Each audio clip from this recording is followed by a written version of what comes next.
پھر آپ آگے دیکھیے، ہم لوگ ہمارے ہاں بچہ پیدا ہوتا ہے، ہم کان میں اذان دیا کرتے ہیں۔ رسول اللہ صلی اللہ علیہ وسلم سے صحیح ایک روایت بھی نہیں ملے گی کہ آپ نے کبھی نماز کے لیے اذان دی ہو۔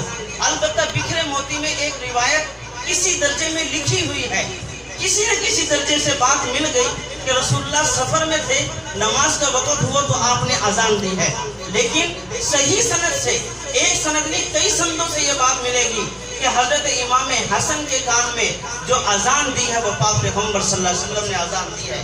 بات یہ ہے، یہ اذان دی کیوں جاتی ہے بچے کے کان میں؟ یہ بچے کو پہلے دن ہی پیدا ہوتے ہی سبق دیا جاتا ہے، بیٹا یہ تیرے دل کے اندر ہم توحید اور رسالت کا بیج ڈال رہے ہیں، تو نے نماز اور فلاح کے کاموں کی طرف آنا ہے۔ رسول اللہ صلی اللہ علیہ وسلم نے اپنے شہزادے حسن کو بچپن کے اندر جو سب سے پہلا سبق دیا توحید اور رسالت، اور آپ نے فلاح کے کاموں کا خود آپ نے ان کو سبق دیا ہے۔ اس کے بعد رسول اللہ صلی اللہ علیہ وسلم نے اپنے شہزادے کی طرف سے عقیقہ کیا۔ کسی نے ہمیں کہا آپ کا بچہ ہوا آپ نے عقیقہ ہی نہیں کیا۔ عزیز تھے، میں نے کہا جی رسول اللہ صلی اللہ علیہ وسلم کا بیٹا نہیں، آپ کی بیٹی کا بیٹا ہوا، آپ کا یعنی رشتہ دار ہوا، تو کسی کی طرف سے عقیقہ کرنا جائز ہے؟ آپ ہماری طرف سے عقیقہ فرما دیں، آپ ہماری طرف سے عقیقہ فرما دیں، حضور کی سنت کو زندہ کیجیے۔ تو یہ حضور صلی اللہ علیہ وسلم نے اپنے شہزادے حسن کی طرف سے عقیقہ فرمایا۔ حضرت امام حسن بے شمار فضائل و کمالات کے وہ مجموعہ و محاسن ہیں۔ آپ نے تقریباً 7 یا 8 سال بڑے پیارے دیکھے، اس لیے کہ وہ 7 یا 8 سال آپ کی زندگی کے وہ مبارک لمحات تھے جب آپ کی نگاہ حضرت امام حسن کی نگاہیں پاک پیغمبر صلی اللہ علیہ وسلم پہ پڑا کرتی تھی۔ کبھی رسول اللہ ان کو اپنی گود میں لے لیتے ہیں۔ اسامہ کہتے ہیں کہ میں ایک دفعہ آیا سردیوں میں نے کہا دیکھا یا رسول اللہ کوئی کام تھا مجھے، دیکھا کہ حضور نے چادر میں کسی کو چھپایا ہوا ہے۔ میں نے کہا یا رسول اللہ کیا چھپایا ہوا ہے؟ فرمایا کہ یہ حسن ہے، یہ میں نے حسن کو چھپایا ہوا ہے۔ کبھی حضور صلی اللہ علیہ وسلم حضرت حسن کو گود میں بٹھا کے یوں سونگا کرتے تھے جیسے ہم کسی پھول کی پتی کو ناک سے لگا کے سونگا کرتے ہیں، حضور اپنے شہزادے حسن کو ناک لگا کے سونگا کرتے تھے۔ بات یہ ہے یہ پورا گھرانہ پاک پیغمبر کا خوشبو ہی خوشبو تھا۔ حضرت حسن کے بارے میں رسول اللہ صلی اللہ علیہ وسلم نے فرمایا، 2 روایتیں ہیں، ایک روایت میں آپ نے اپنے دونوں شہزادوں کو جمع فرمایا، فرمایا ہما ریحانہ یا فی الدنیا، فرمایا یہ دونوں میری دنیا کے پھول ہیں۔ ایک روایت میں آپ نے صرف امام حسن کو فرمایا یہ میرا دنیا کا ایک پھول ہے۔ آپ ان کو سونگا کرتے تھے، اور کیوں نہ سونگتے، کیوں نہ حسن رسول اللہ کا خوشبو ہو، کیوں آپ کے لیے خوشبو کیوں نہ ہو؟ اس لیے کہ آپ کی جو والدہ ہیں سیدہ فاطمہ الزہرا، ان کا لقب ہے زہرا۔ فاطمہ جو ہے نا، ان کے 2 لقب ہیں، ایک ان کا لقب بطول ہے، دوسرا ان کا لقب زہرا ہے۔ بطول کیوں کہتے ہیں؟ بطول کا معنی کٹا ہوا، انہیں کٹا ہوا کیوں کہتے ہیں؟ 2 وجہوں سے، ایک اس لیے کہ جہنم سے کٹ چکے ہیں، جہنم سے فاطمہ کا کوئی حصہ نہیں ہے۔ دوسری وجہ یہ ہے رسول اللہ نے فرمایا فاطمہ تو بضعۃ منی، فاطمہ میرے جسم کا ٹکڑا ہے۔ حضور کے جسم کا ٹکڑا کٹ گیا، فاطمہ بن گئی، الگ ہو گئی، اس لیے فاطمہ کو بطول کہا کرتے ہیں۔ اور فاطمہ کو دوسرا لقب کیا ہے؟ زہرا، فاطمہ الزہرا۔ انہیں زہرا کیوں کہتے ہیں؟ زہرا کا عربی اٹھا کے دیکھیں، زہرا عربی میں پھول کو کہتے ہیں، فاطمہ بھی پھول ہو، فاطمہ کیوں نہ پھول ہو؟ اس لیے کہ اس کا ابا بھی تو پھول تھا، اس کے پسینے سے خوشبو آتی ہے۔ ام عطیہ، اسی طرح بے شمار صحابیات سے روایت ہے کہ حضور صلی اللہ علیہ وسلم گرمی سے آئے، آپ کا پسینہ بہ رہا تھا، وہ اپنی ڈبیا لے کر آ گئی، حضور کا پسینہ نکالا، ڈبی میں بند کرنے لگے۔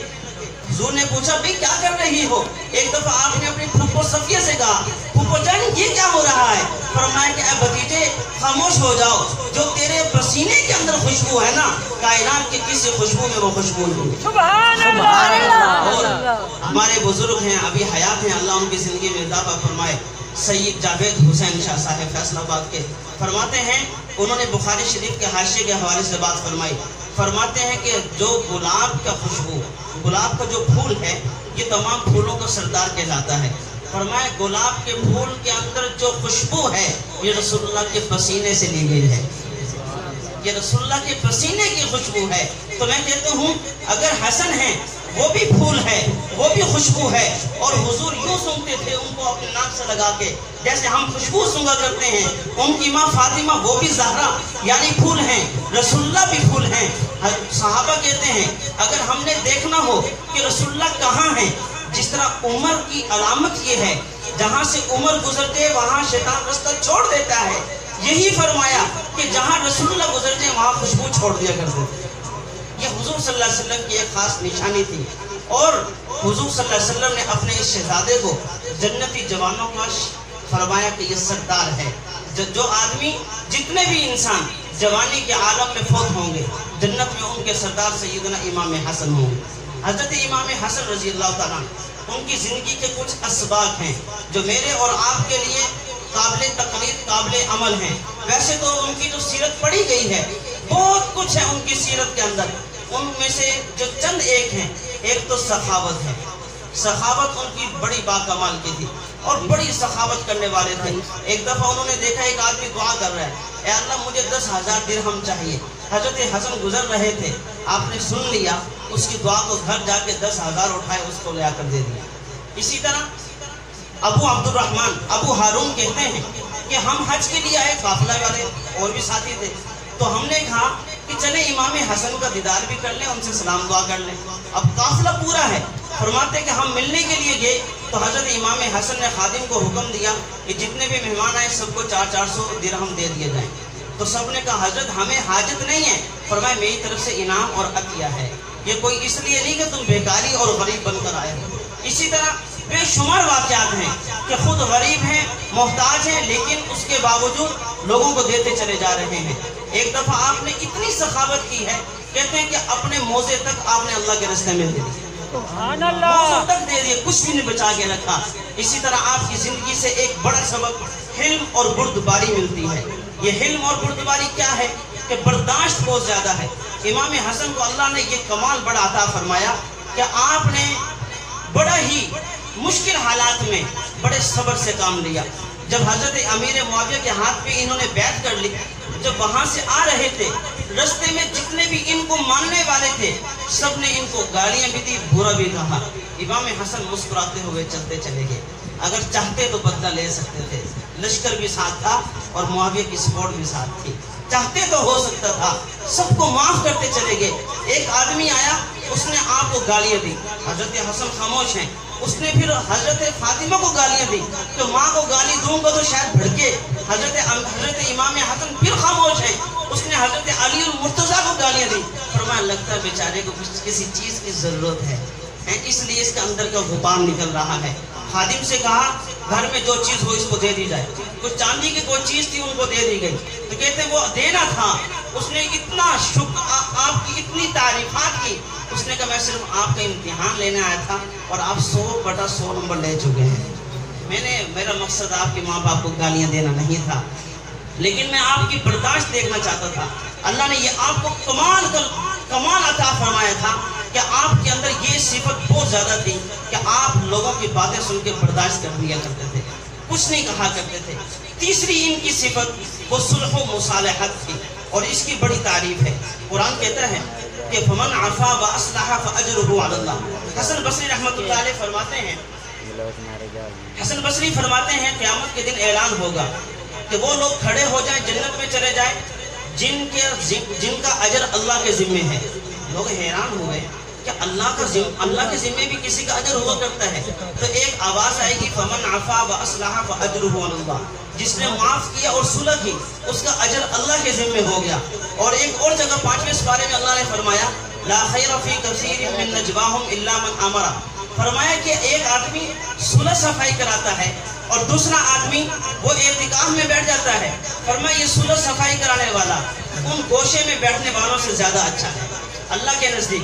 تو حضرت امام حسن کا بڑا کمال یہ ہے آپ کی زندگی کے اندر صلح و مصالحت، جہاں دیکھتے کہ قوم کے اندر جھگڑا فساد کا اندیشہ ہے، آپ وہاں پر صلح کی صورت بنا لیا کرتے۔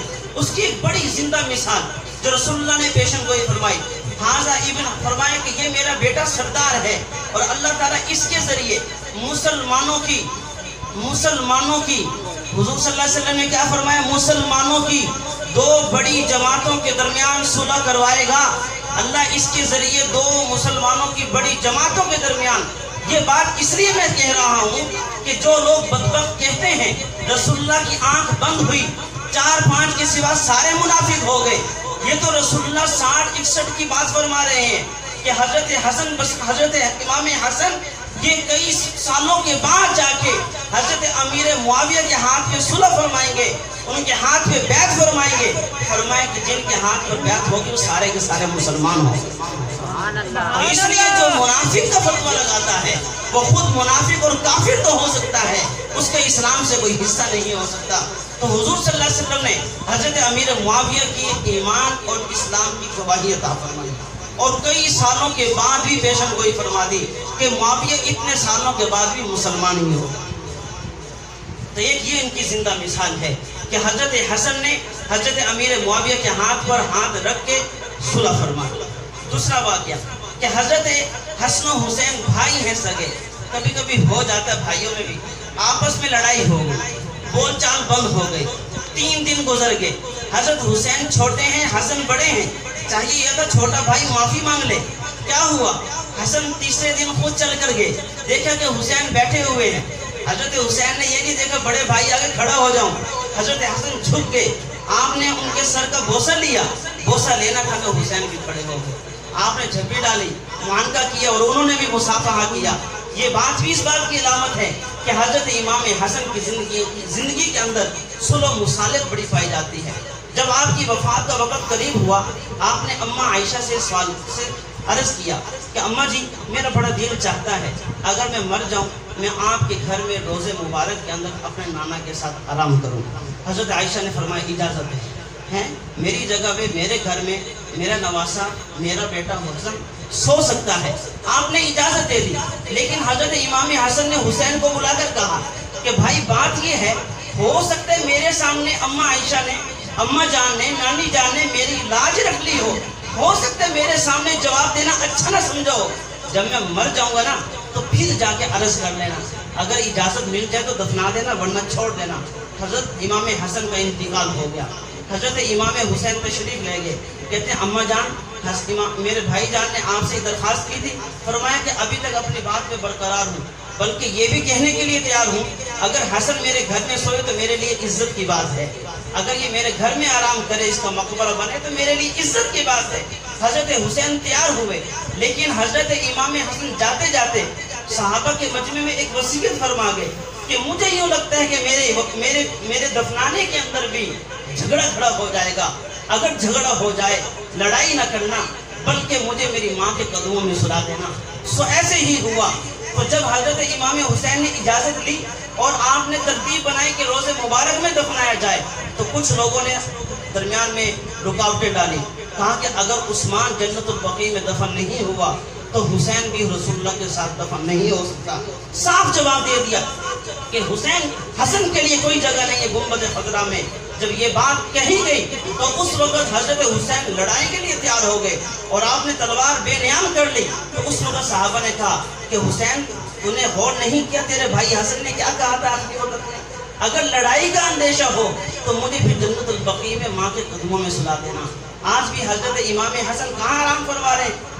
جنت البقیع میں اپنی والدہ ماجدہ حضرت فاطمہ الزہرا کے ساتھ۔ ایک دو باتیں اور اپنا چاہتا ہوں، وقت بھی پورا ہو چکا ہے حضرت جی۔ بات یہ ہے کہ میں نے آپ کے سامنے آیت پڑھی انا اعطینا کل کوثر، اس آیت سے متعلق بات یہ ہے رسول اللہ کے 2 بیٹے انتقال کر گئے، کافروں نے طوفان بدتمیزی کھڑا کر دیا کہ پوتر محمد اللیلہ، آج کی رات محمد کی نسل کٹ گئی، محمد کے تذکرے ختم، محمد کو کوئی نام لیوا باقی نہیں رہے گا۔ اللہ نے فرمایا اینج نہیں ہو سی اسی قاسم تے عبداللہ لے لیا تے حسن و حسین دے دیتا، اگر حسن و حسین باقی رہیں گے نا تو حضور کے تذکرے بھی باقی رہیں گے۔ دوسری آیت انما یرید اللہ لیذھب عنکم الرجس، مشہور آیت ہے، یہ آیت اتری تو اہل بیت کے بارے میں، رسول اللہ کے گھرانے کے بارے میں، رسول اللہ کی 11 بیویوں کے بارے میں ہے، لیکن آپ نے اعزازاً ان حضرات کو بھی شامل فرما لیا اس آیت میں۔ اب یہ آیت کیا کہتی ہے؟ اللہ چاہتے ہیں کہ اہل بیت سے گندگیوں کو دور کر دے، یہ اللہ چاہتے ہیں، یہ ترجمہ سنیوں والا کر رہا ہوں، شیعوں والا نہیں۔ اس لیے کہ اگر آپ شیعوں والا ترجمہ کریں گے نا، شیعہ تو بھائی اس کا پتہ نہیں کیا ترجمہ کرتے ہوں گے، آیت تو بڑی پڑھتے ہیں، اس میں کیا انما یرید اللہ، اللہ ارادہ کرتے ہیں، اللہ چاہتے ہیں۔ شیعہ کے ہاں ایک عقیدہ بدا، کہتے ہیں اللہ نے پہلے ایک بات سوچی، ارادہ کیا، اللہ کا ارادہ بدل جایا کرتا ہے۔ اگر ہم شیعوں والا ترجمہ کریں تو مطلب یہ بنے گا اللہ نے پہلے سوچا تھا کہ اہل بیت کو پاک کریں گے، حسن و حسین کو پاک کریں گے، پھر اللہ ارادہ بدل دیتا۔ میں نے کہا وہ ترجمہ غلط ہے، ہم ترجمہ اپنا کریں گے، اور ہمارا عقیدہ ہے اللہ بھولتے نہیں۔ ان کا عقیدہ ہے نبی بنانا تھا، اللہ نے علی کو غلطی نہ بنا چھڑے نبی پاک کو، یہ ان کا گندا عقیدہ ہے۔ اللہ پہ بھی اعتراض، حضرت جبریل پہ بھی اعتراض، حضرت پاک پیغمبر پہ بھی اعتراض ہے۔ تو یہ ان کے ہاں ارادے کا جو کنسپٹ ہے وہ غلط ہے۔ ہمارے ہاں ارادہ جو اللہ چاہتے ہیں وہ یقین کی بات ہے۔ تو اللہ فرماتے ہیں کہ میں چاہتا ہوں اہل بیت سے گندگیوں کو دور کر دوں۔ اب ذرا دیکھیے حضرت ابراہیم اور اسماعیل کو اللہ کیا فرما رہے ہیں؟ طاہر بیتی للطائفین، اے ابراہیم اور اے اسماعیل میرے گھر بیت اللہ کی صفائی کرو، اور نماز کے لیے ہم سب کو حکم دیا وَثِيَابَكَ فَطَهِّرْ، اپنے کپڑوں کو پاک کر لیجئے۔ لیکن اللہ نے جب اہل بیت کی باری آئی، اللہ نے کیا فرمایا کہ میں ان سے گندگیوں کو دور کر دوں گا۔ گھر کی باری آئی، بیت اللہ کی باری آئی تو نبیوں کی ڈیوٹی لگا دی، نماز کی باری آئی تو ہمیں حکم دے دیا اپنے کپڑوں کو پاک رکھو۔ اہل بیت کا ذکر آیا تو اللہ نے فرمایا میں خود ذمہ داری اٹھاتا ہوں۔ سبحان اللہ۔ حضرت حسنین کریمین یاد رکھیے کہ ہمارے ایمان کا حصہ ہے۔